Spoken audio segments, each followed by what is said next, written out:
All right, I'm going to call to order the Yamhill County Board of Commissioners formal session on May 1st at 10 a.m. Commissioner Sarah, would you lead us in the flag salute? I pledge allegiance to the flag of the United States of America and to the republic for which it stands, one nation, under God, indivisible, with liberty and justice for all.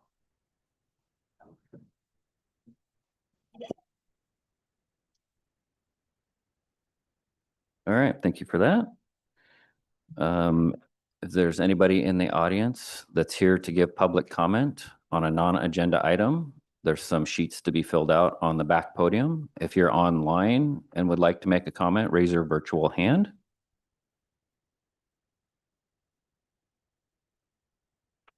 Seeing none. Item C is our calendar session. There's none. Do you guys have any changes for that? Commissioner Stewart? Mike's not on. I don't think I do. D is public comment. E is department updates. There's none. F is work session. There's none. That's all right. G is consent agenda. We have some minutes to be approved. I would move approval of that. Is there any further discussion? None. All those in favor signify by saying aye. Aye. Motion passes unanimously. Thank you. H is old business. There is none. That brings us to I, which is other business. I1 is consideration of approval of amendment number 2 between the Yamhill County Health and Human Services and RSS Architecture Board Order number 23-128, which extends the term of the agreement to December 31st, 2024, and increases the not to exceed amount from $42,500 to $47,000, effective upon full execution. Chair, I'll move approval. Any further discussion? None. All those in favor signify by saying aye. Aye. Aye. Motion passes unanimously. Thank you. I2 is consideration of approval of amendment number 3 between Yamhill County Health and Human Services and RSS Architecture Board Order number 23-128, increasing the not to exceed amount from $47,000 to $47,490.69, effective upon full execution. Chair, I move approval. Any further discussion? None. None. All those in favor signify by saying aye. Aye. Aye. Motion passes unanimously. Thank you. I3 is consideration of approval of amendment number 16 to agreement number 180033 between Yamhill County and the Oregon Health Authority for Public Health Services, Board Order 23-260, adding funding in the amount of $6,318.35. Chair, I'll move approval. Any further discussion? None. All those in favor signify by saying aye. Aye. Motion passes unanimously. Thank you. I4 is consideration of approval of an intergovernmental agreement between Washington County and Yamhill County Transit to receive $75,000 from Washington County STIF funds from the 23-25 and 25-27 bienniums to augment funding for YCT Route 33, which is the McMinnville-Hillsboro route. Move approval. Any further discussion? None. All those in favor signify by saying aye. Aye. Aye. Motion passes unanimously. Thank you. And then we have one add-on item. And it is I5. It's consideration of an agreement between Yamhill County and the U.S. Marshal Service.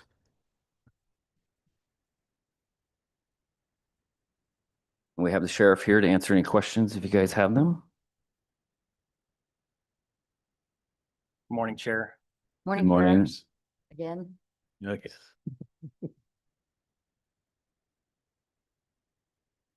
Does anybody have any questions for the sheriff on the agreement? none. This is basically an amendment to an existing contract. Yes, so the sheriff's office or the county has had agreements with the U.S. Marshals Service. I honestly am not able to determine how long it's been in existence. I believe at least 30 years, where we have a bed rental agreement with the U.S. Marshals Service to house federal custodies in the county jail. The last update to this agreement was in 2005. And that agreement essentially authorized us to charge the U.S. Marshals Service $68 per day per bed when we are housing federal custodies for the marshals. I asked for an amendment or an update to that to raise the rate to our current daily expenditure to house somebody in the facility, which is $140 per day. So I don't know if you got a copy of the 2005 agreement that reflects that it was, I'm sorry, $58 per day was the daily bed rental rate, and the new rate is $140 per day. So it's just essentially updating it to current to reflect the cost increases for operation of the facility, for our staff, for our contracted medical services, food services. So this would just be essentially taking what we've had for a long time and adjusting the daily rate. Okay. No, I was just gonna say, so typically we are reimbursed when there is an inmate who's basically comes under federal jurisdiction and they're just paying us for the costs that we incur.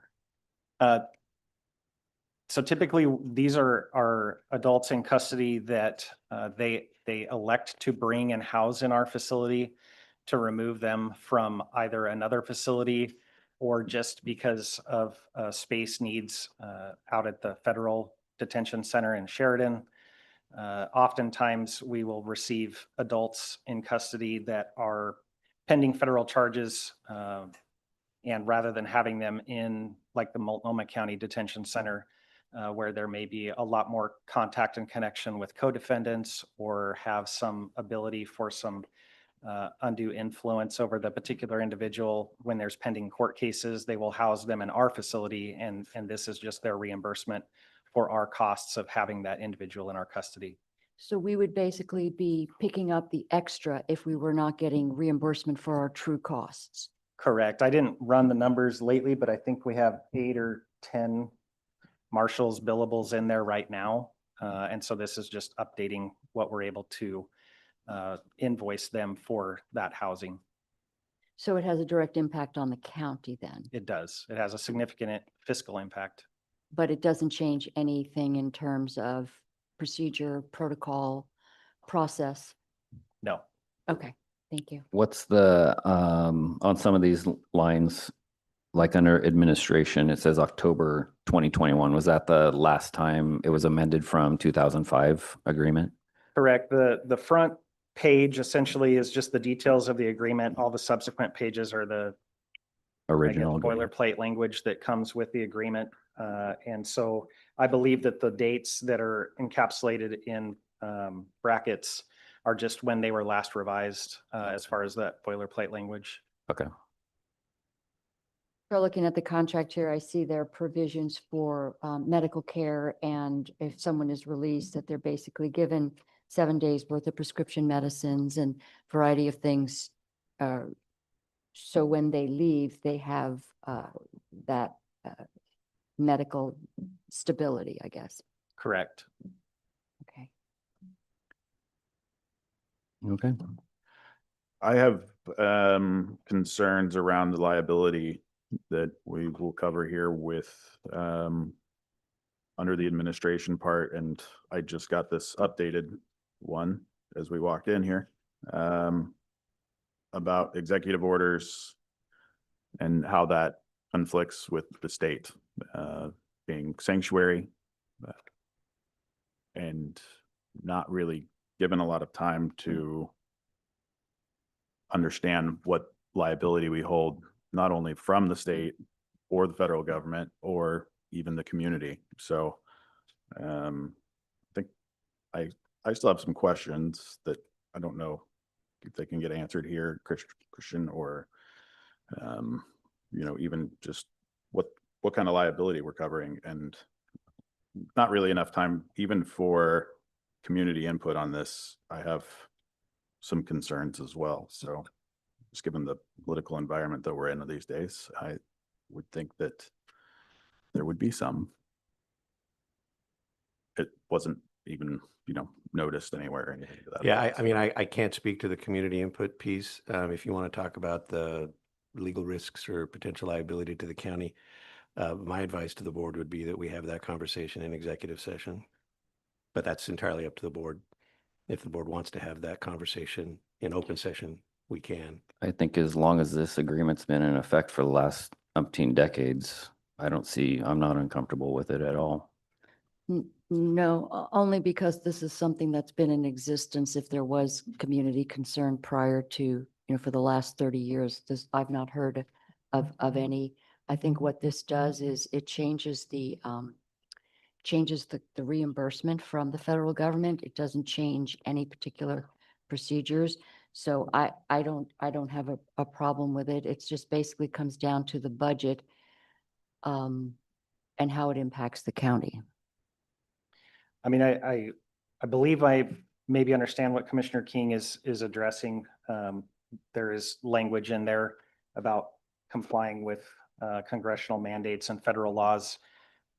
There is and has been for years and years conflict between Oregon law and federal law on a variety of topics.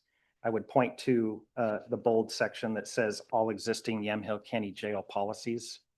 So this is just exactly what we've been doing for a very long time, and we have to be in compliance with our own policies, which is obviously tailored to Oregon law, Oregon jail standard, and what is permissible in the state of Oregon. And I mean, I asked this once, and what happens when they say too bad? Do it anyway. When who says too When, bad? if the marshals or the federal government says, That they we need want you us to to do do this something anyway. that we can't do, yeah, then we provide them notice that they have to come retrieve their custodies from the facility.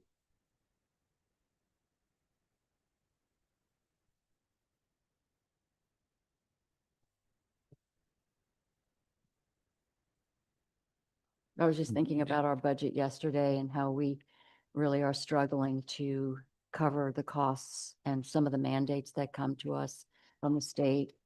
And how we really have been trying to keep pace with those costs, whether it's bed rentals or things like that in neighboring counties. So I think in looking at the budgetary and the fiscal solvency of the county, we are not doing anything different, except we are basically saying to the federal government, if this is a requirement or if this is something we're being asked to do, you can't put this on the backs of the county to cover the costs. Sort of kind of that mandate thing where we're just basically keeping pace with costs, but that nothing changes. Correct. and I completely agree with that. I think I was just handed maybe, or I haven't seen the contract from 2005 yet, or to see the comparison in language of executive orders. I would imagine that executive orders weren't really in contracts back then. So I have some concern around this and on that liability side. And like I said, the community input,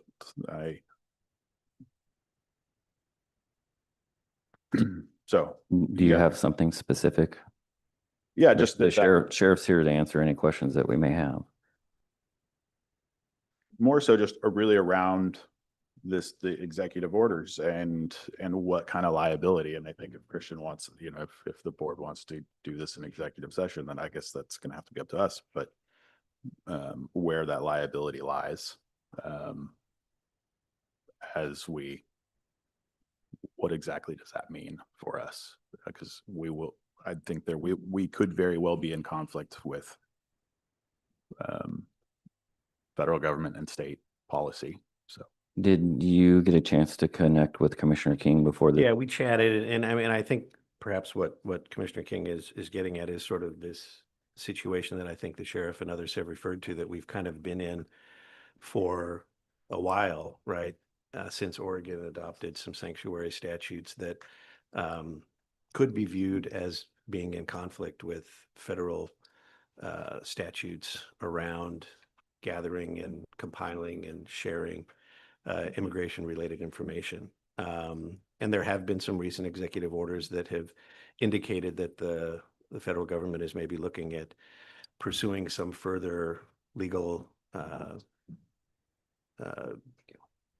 taking some legal action potentially against sanctuary cities and sanctuary jurisdictions, excuse me. So to the extent that that is changing, then I think, yeah, perhaps there's a higher risk to the, but not just to the county, but to, you know, the state and other local governments who receive federal funds. If the federal government is going to be changing its approach, and then I think we'll all be looking at whether or not, given the potential conflict between those two laws, can we be in compliance? And again, that's a place we've been in, but it looks like we might be heading in a direction where the enforcement stance is changing. We've talked about this over the last few days with budgets, because we receive so much money from the Yeah. state, which basically receives money from the federal government on OHA contracts, and virtually everything has that federal nexus. So I know the conversations that we have been having is, what's our plan B should the federal government decide to make good on their concerns about the state being a sanctuary state? Yeah. And I know that I've had these conversations regarding the OHA contracts, whereas we basically are in a position where we can push back and then we can find out. And I hope that we are taking this very seriously and understand that the funding we receive is contingent on us, you know, basically complying with these executive orders. So I know everyone shares the concern, and the answer is we're left holding the bag. And the sheriff is providing these services for a cost that is not keeping up with what it's costing him. That's what I think this is. I think the same can be said about the state. I mean, I have questions to the state of, if we're not in compliance, find ourselves not in compliance with the state, are they going to hold us to do the same thing, the carrot and the stick that you're talking about, the federal government could potentially do to us? So I want to find those things out, because it's a pass through, and the attorney general could say, no, you're not in compliance, or you have a contract that's not. So again, some of these things, they're just, for this to come this fast, and I just have questions. I very much could see me supporting this in a week or two, but there's questions that I don't think are addressed here. And like I said, I haven't had time to read this contract and the language in the previous contract. So, Well, I was just going to say that the contract doesn't go away because we don't increase the amount that the sheriff is being reimbursed. So us not doing this does nothing to make the contract go away. It just means we get less money. I'm hoping you understand I that. do understand that, but I can't support some of this language as it stands right now. So That's been in existence for 30 years. That wasn't a problem or a question a year ago. As of yesterday, our budget was tight, but we made it okay. So yes, I am willing to do a lot to get more money for our sheriff, and I think he would speak to that. And I'm supportive of almost anything, but we need to. Those are the concerns I have. So. No, I'm just wondering what happens. So let's say you say, I don't want the increase for the sheriff. You understand that at the end of the day, this contract is still in existence, and we are just not getting paid for it. I understand that. Not this contract, Not but the our contract. existing. Our existing contract will continue. We just are That doesn't going to have the be, language that this one does, I the way that I understand it. think that maybe we can make that clear to you, Sheriff. You know, I would have to tell you that I don't know what revisions have taken place since 2005 and now. I mean, you can see the administration portion was updated in October of 2021. The Agreements specialist information was updated in November of 2021, termination May of 2021. So I'm guessing that there are periodic updates, and all of the information that I have from the 05 is just about a 3-page document that I had provided to council with respect to the existing agreement that we're operating under. So And I think that latest amendment was primarily to sort of adjust the rates and adjust set the pricing going forward, that it would increase by a certain percentage each year. I haven't been able to lay my hands on the existing contract either.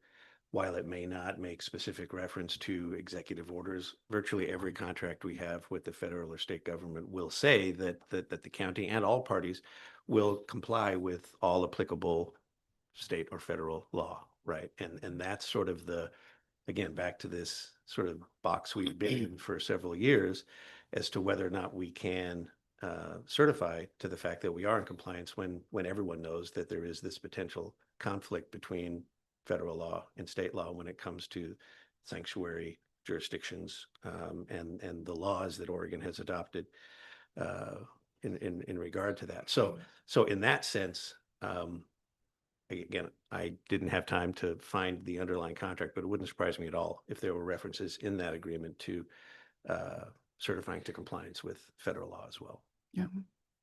Okay. Any further questions? No more questions. We do have some public comments. I'd like to call up. The first one I have is Miriam Vargas.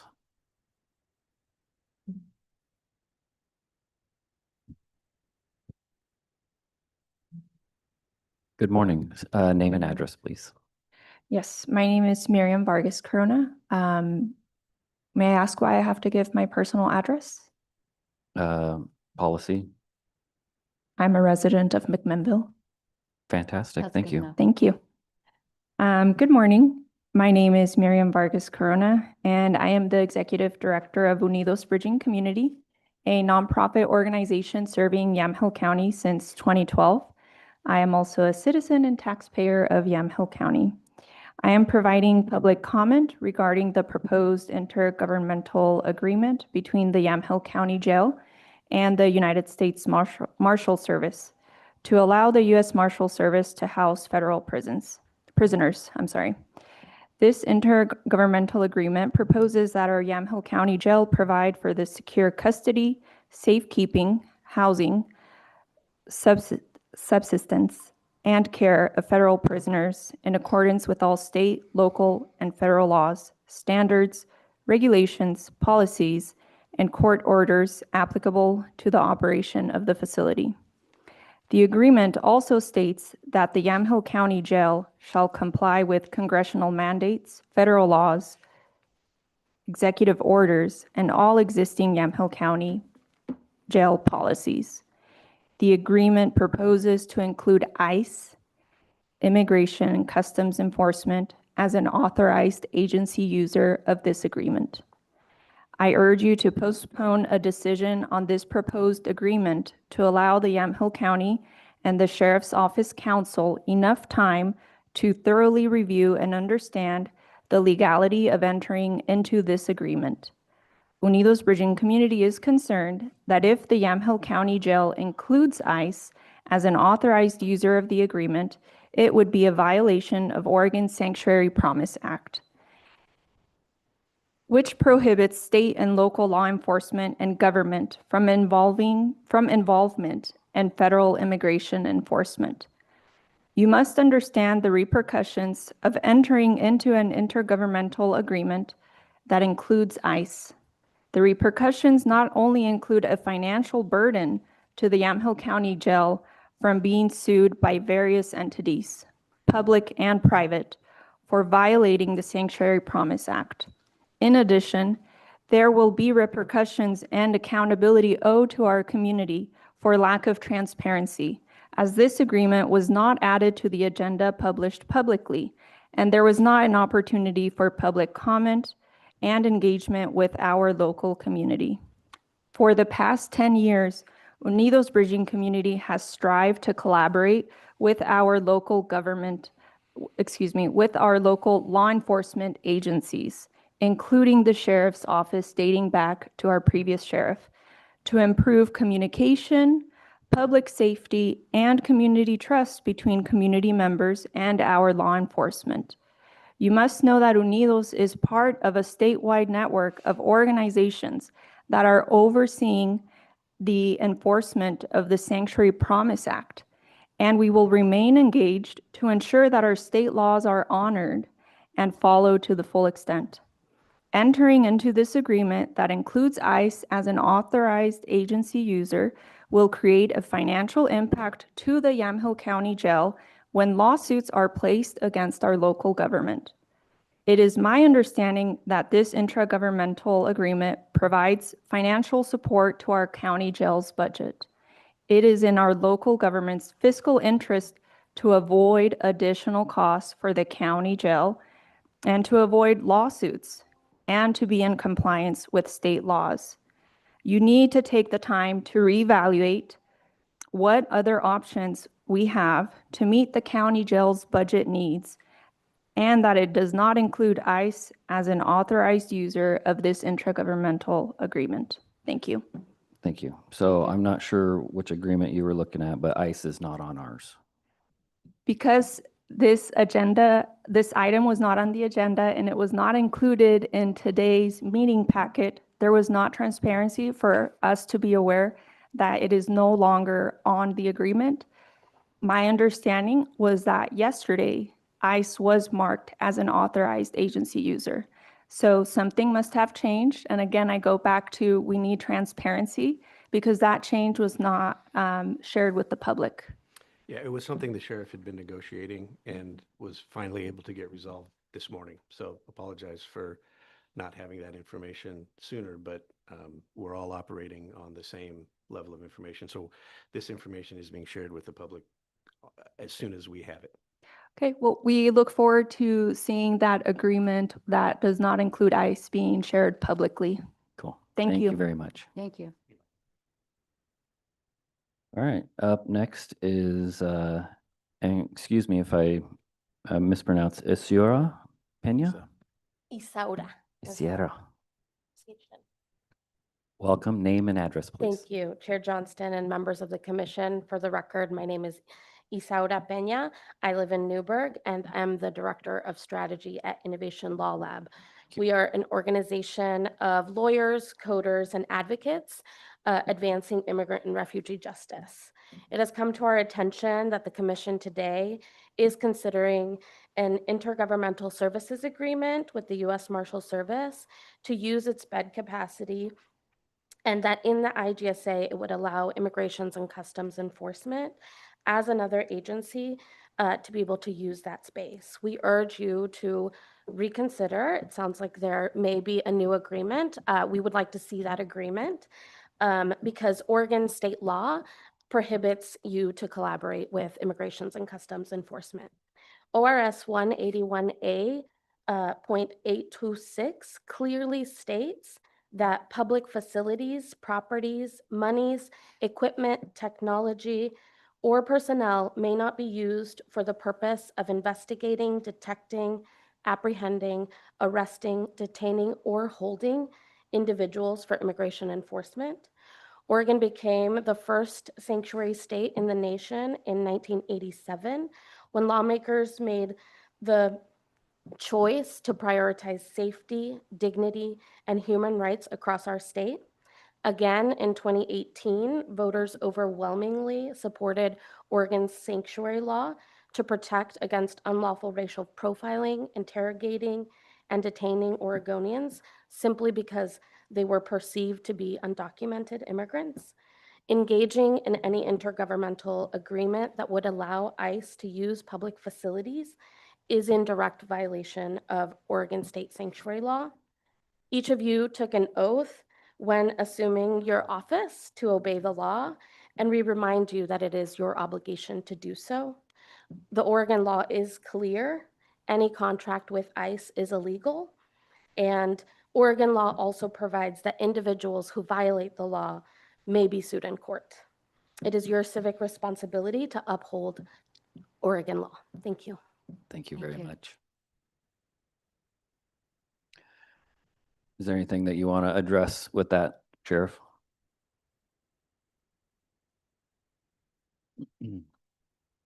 Thank you, Chair, and I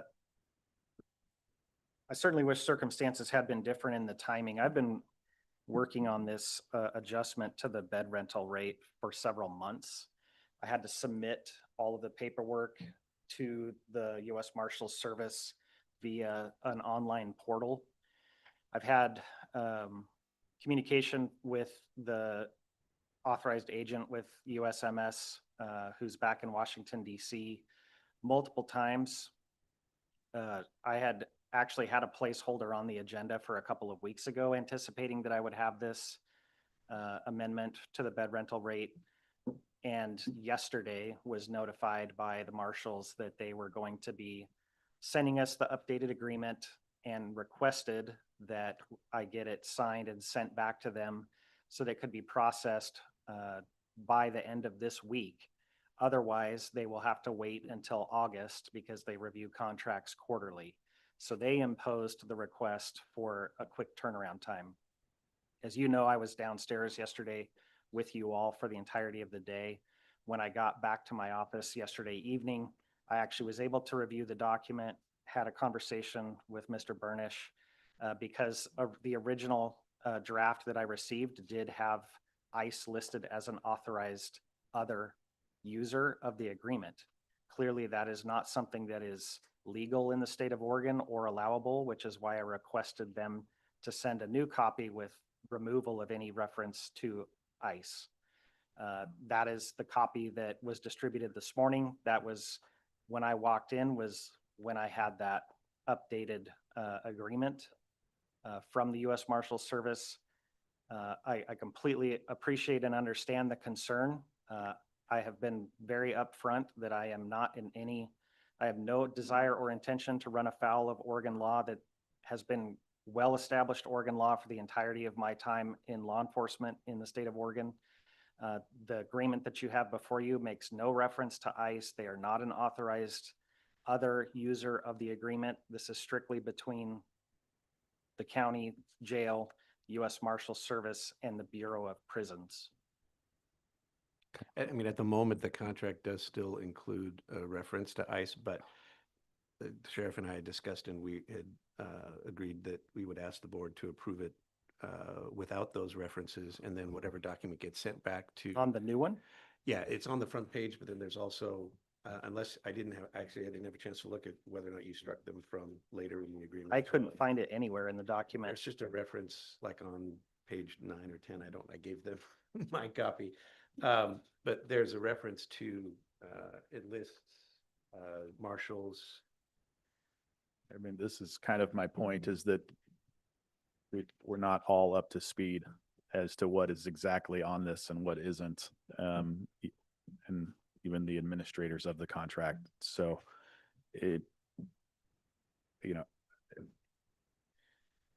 given this at 5 o'clock last night, I think we got out of session or of our budget at 5:30. I woke up at 4 o'clock to start reading.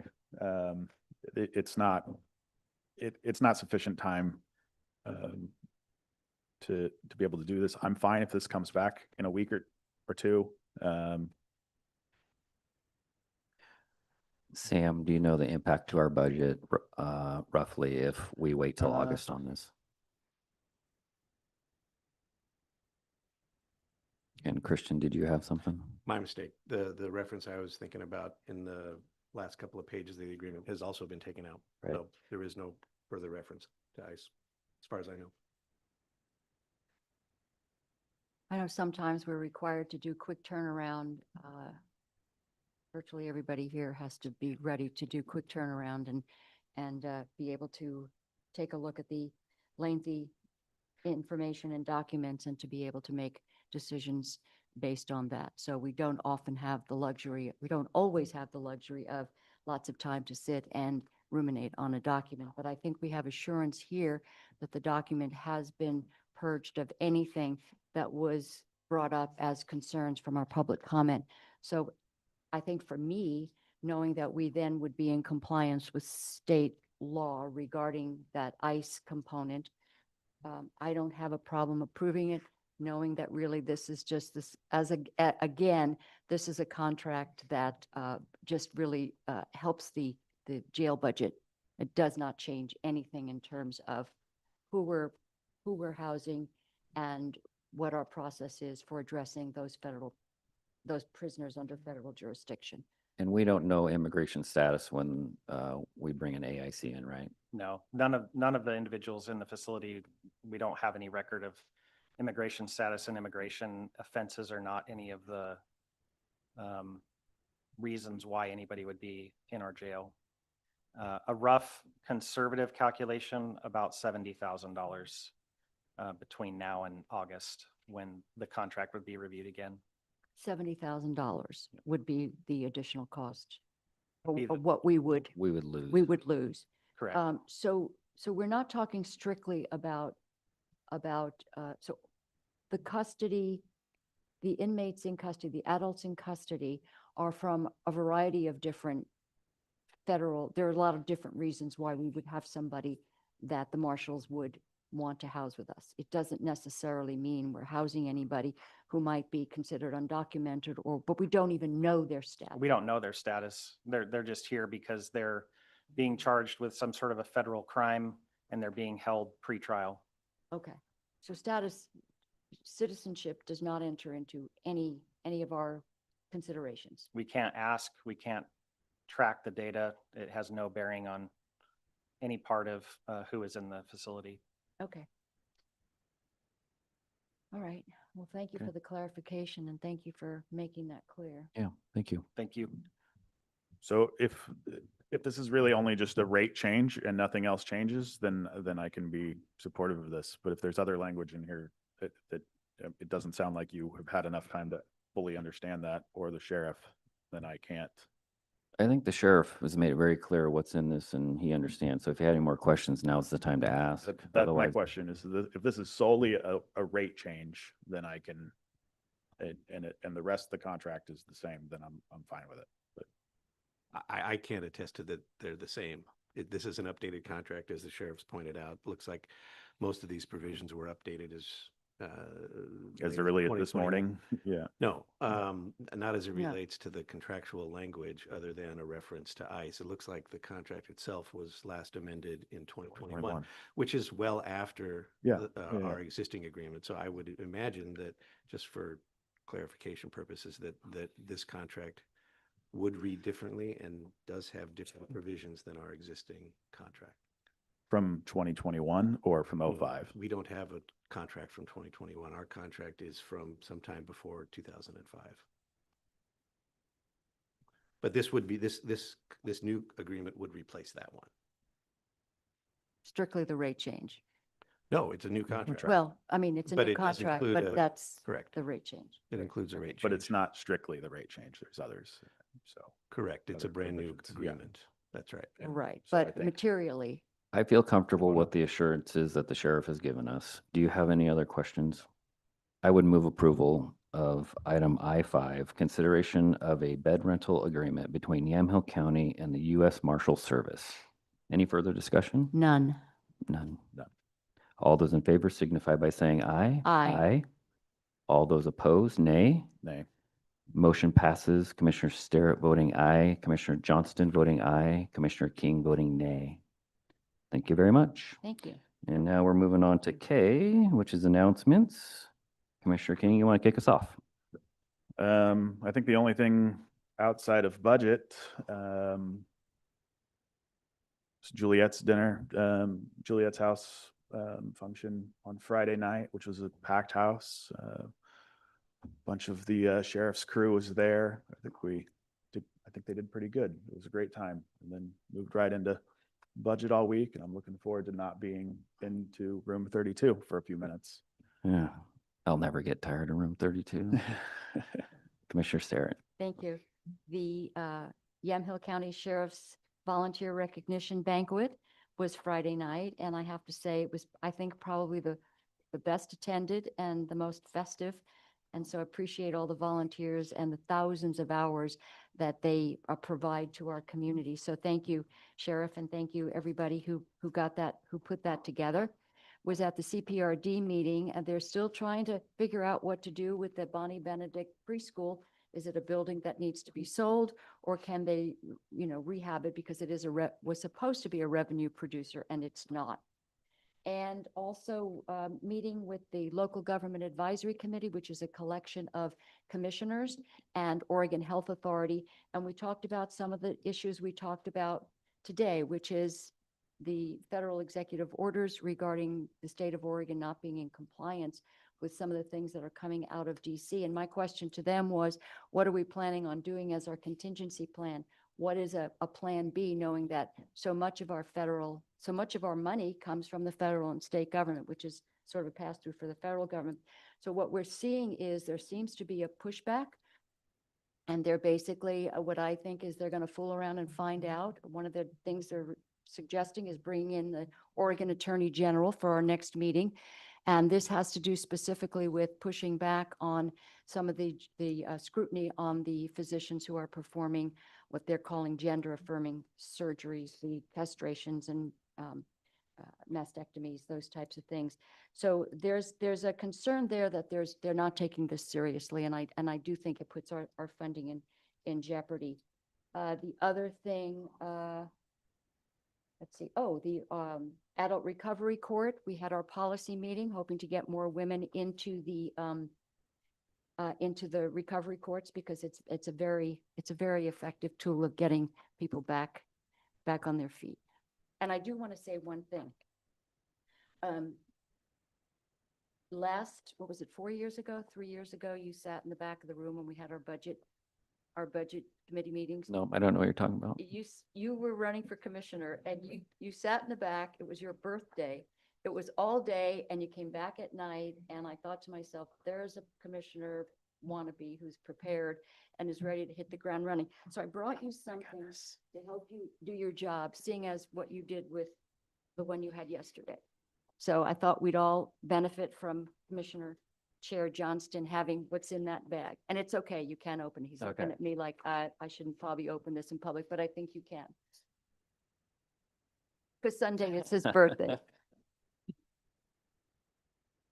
Thank you very much. It's a personalized gavel. I told you, I dropped the gavel. I did not bang it at you to get you to come back to the dais. Yeah, Somebody was passing it to me. yeah. So he's got his very own Very much. personalized I gavel for appreciate his that. birthday. Thank So you. happy birthday, Chair Johnston. Thank you.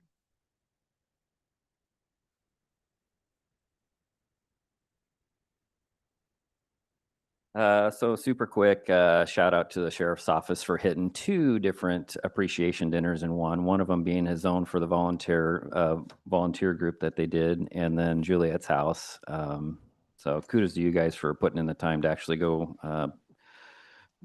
attend Juliet's house and then go off to your own on the same day within an hour. Last Thursday, we attended Senator Bruce Starr and Representative Elmer's town hall out in Willamina. It went great. Good crowd, a lot of good questions.